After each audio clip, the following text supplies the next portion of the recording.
আপনি কি জানেন পৃথিবীর বৃহত্তম সাম্রাজ্যের সূচনা হয়েছিল এক ক্ষুদ্র অঞ্চলে, যা আজ মঙ্গোলিয়া নামে পরিচিত।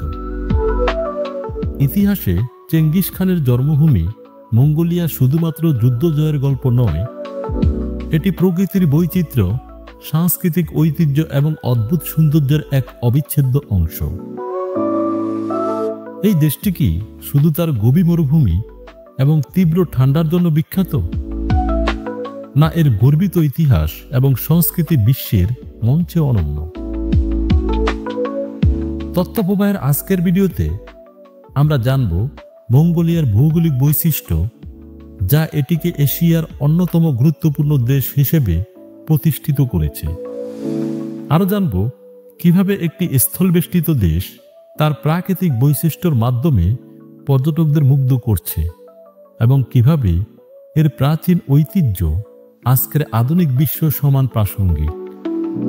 মঙ্গোলিয়ার ইতিহাসের রহস্য, এর সংস্কৃতির গভীরতা এবং দর্শনীয় স্থানগুলির অদ্ভুত সৌন্দর্য সবকিছুই আপনার সামনে তুলে ধরা হবে।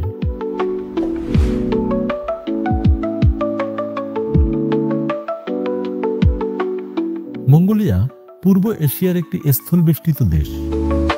উত্তরে রাশিয়া, দক্ষিণে চীনের মধ্যবর্তী স্থানে অবস্থিত এই দেশটির আয়তন প্রায় 15,66,000 বর্গ কিলোমিটার, যা এটিকে পৃথিবীর 18তম বৃহত্তম দেশ হিসেবে স্থান দিয়েছে। মঙ্গোলিয়ার ভূখণ্ড পাহাড়ি এবং মঙ্গোলিয়ান মালভূমির বিস্তীর্ণ অঞ্চল দিয়ে গঠিত। এর মধ্যে রয়েছে বিখ্যাত গোবি মরুভূমি, যা পৃথিবীর অন্যতম শুষ্ক স্থান। দেশটির জলবায়ু অত্যন্ত বৈচিত্র্যময়। গ্রীষ্মে প্রচণ্ড গরম এবং শীতকালে তীব্র ঠান্ডা। শীতকালে তাপমাত্রা 40 ডিগ্রি সেলসিয়াসেও নেমে যেতে পারে। এখানে প্রায় সারা বছর ধূলিঝড় এবং শুষ্ক পরিবেশ দেখা যায়। মঙ্গোলিয়ার ইতিহাস মূলত চেঙ্গিস খানের মাধ্যমে বিশ্বমঞ্চে স্থান পেয়েছে। খ্রিস্টপূর্ব 3000 বছর আগ থেকেই এখানে বসতি গড়ে উঠেছিল। 1206 সালে চেঙ্গিস খান মঙ্গল সাম্রাজ্য প্রতিষ্ঠা করেন, যা তার সময়ে পৃথিবীর বৃহত্তম সাম্রাজ্য ছিল। মঙ্গল সাম্রাজ্যর পতনের পর দেশটি চীনের রাজত্বের অধীনে চলে যায়। 1921 সালে মঙ্গোলিয়া স্বাধীনতা লাভ করে, কিন্তু তা চীনের পূর্ণ নিয়ন্ত্রণ থেকে বের হতে কয়েক দশক সময় লেগেছিল।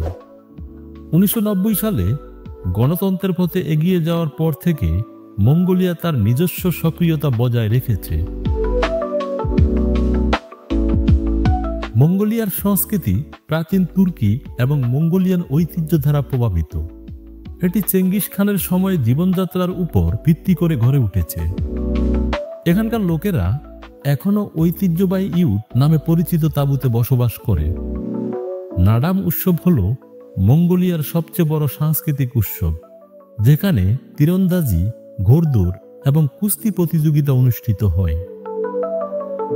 এখানকার সঙ্গীত যেমন খুমি এবং হস্তশিল্প বিশ্বব্যাপী সমাদৃত। মঙ্গোলিয়ার প্রধান ধর্ম হল তিব্বতীয় বৌদ্ধ ধর্ম। লামেজাম এখানকার ধর্মীয় সংস্কৃতির গুরুত্বপূর্ণ অংশ। বৌদ্ধ মঠ এবং মন্দিরগুলো এখানকার ধর্মীয় ঐতিহ্যের প্রতিনিধিত্ব করে। মঙ্গোলিয়ার পর্যটন স্থানগুলো প্রাকৃতিক সৌন্দর্য এবং ঐতিহাসিক স্থাপত্য সমৃদ্ধ। খুবসগুল হ্রদ, যা মঙ্গোলিয়ার ভুলুপাল নামে পরিচিত, এটি পর্যটকদের জন্য একটি বড় আকর্ষণ। উলানবাটর শহরের গ্যান্ডান মঠ এবং চেঙ্গিস খানের স্মৃতিস্তম্ভ উল্লেখযোগ্য স্থান। এছাড়া আলতাই পর্বতমালা এবং গোবি মরুভূমির প্রাকৃতিক দৃশ্য সত্যি মনোমুগ্ধকর। মঙ্গোলিয়ার অর্থনীতি মূলত খনিজ সম্পদ নির্ভর। এটি তামা, কয়লা এবং সোনা উত্তোলনে সমৃদ্ধ। এখানকার কৃষিখাত গুরুত্বপূর্ণ, তবে দেশের রপ্তানি বেশিরভাগ চীনের উপর নির্ভরশীল। মঙ্গোলিয়ার শিক্ষা ব্যবস্থা ক্রমাগত উন্নতি করছে। সাক্ষরতার হার 98%। উলানবাটর বিশ্ববিদ্যালয় দেশের শীর্ষস্থানীয় শিক্ষা প্রতিষ্ঠান। মঙ্গোলিয়ার প্রধান পরিবহন মাধ্যম হল সড়ক এবং রেলপথ।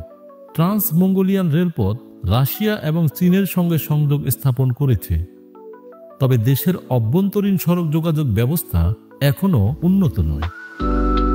মঙ্গোলিয়া তার ভূরাজনৈতিক অবস্থানের কারণে রাশিয়া এবং চীনের মধ্যে একটি গুরুত্বপূর্ণ দেশ। এটি প্রাকৃতিক সম্পদের জন্য বিশ্ব অর্থনীতিতে ভূমিকা রাখছে।